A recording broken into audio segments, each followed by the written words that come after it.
यह रही आपकी कहानी का आधुनिक हिंदी में अनुवाद। शेरिफ ने खुद को सबसे गहरे सीक्रेट सेल में बंद कर लिया और अगले ही पल चाबी बाहर फेंक दी। जब उसका साथी अंदर आया, उसने देखा कि शेरिफ खिड़की की तरफ देखता हुआ गुमसुम बैठा है। उसने घबरा कर कहा, कोई बेवकूफी मत करना। लेकिन शेरिफ ने वही शब्द कह दिए जो नहीं कहने चाहिए थे, आई वांट गो आउट। इस वाक्य को बोलने वाला कोई भी इंसान अब तक जिंदा नहीं बचा है। असल में भविष्य की दुनिया में इंसान जमीन से 1500 मीटर नीचे एक बंकर में रहते हैं। वहां एक अजीब नियम है, जो भी बाहर जाना है जैसा कुछ बोलेगा उसे मजबूरन सतह पर सफाई के काम पर भेज दिया जाएगा। लेकिन अब तक जितने लोग ऊपर भेजे गए सब जहरीले वातावरण में मर चुके हैं। लेकिन शेरिफ ने फिर भी ये शब्द कहे क्योंकि 3 साल पहले उसकी पत्नी एक रहस्यमयी मौत का शिकार हो गई थी। उस दिन उसकी पत्नी ने सबके सामने चिल्लाकर कहा था कि बाहर की दुनिया सच में खूबसूरत है, जैसा हमें स्क्रीन पर दिखाया जाता है वो झूठ है। उसकी इस बात को किसी ने नहीं माना। फिर उसने वही प्रतिबंधित वाक्य बोल दिया, आई वांट गो आउट। नियम के तहत शेरिफ, जो उसका पति भी था, को ही उसे बाहर भेजना पड़ा।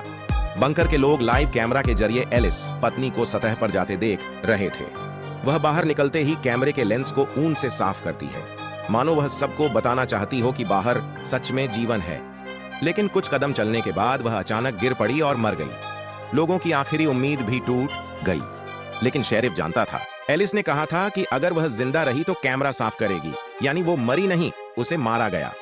सच जानने के लिए शेरिफ ने भी वही वाक्य बोला, आई वांट गो आउट। उसे प्रोटेक्शन सूट पहनाकर सतह पर भेज दिया गया। जैसे ही उसने बंकर का गेट पार किया, वो हैरान रह गया।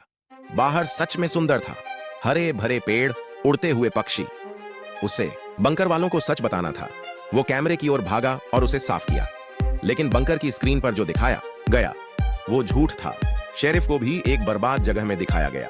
वो अपनी पत्नी की लाश तक पहुंचता है और तब महसूस करता है कि उसे भी चक्कर आ रहे हैं। उसे शक होता है कि जहर उसके सूट के अंदर है।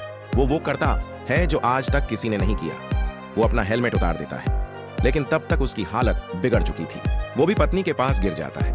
लोगों की उम्मीद फिर से खत्म हो जाती है। लेकिन एक औरत समझ जाती है कि शेरिफ ने हेलमेट क्यों उतारा होगा। जरूर कोई खास वजह रही होगी। वो याद करती है कि एक दिन पहले ही शेरिफ उसे एक गुप्त सुरंग में ले गया था। वहां दीवारों पर अजीब चित्र और बातें लिखी थीं।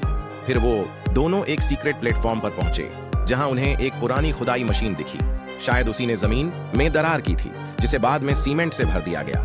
वहां उन्होंने एक कैमरा और हार्ड डिस्क पाई, जिसमें सतह की असली वीडियो और कुछ दस्तावेज थे। शेरिफ वो सब जलाना चाहता था, लेकिन उसका साथी नहीं माना। उसने शेरिफ पर चिल्लाकर कहा कि अगर उसने एलिस की बात पहले मानी होती तो शायद वो जिंदा होती।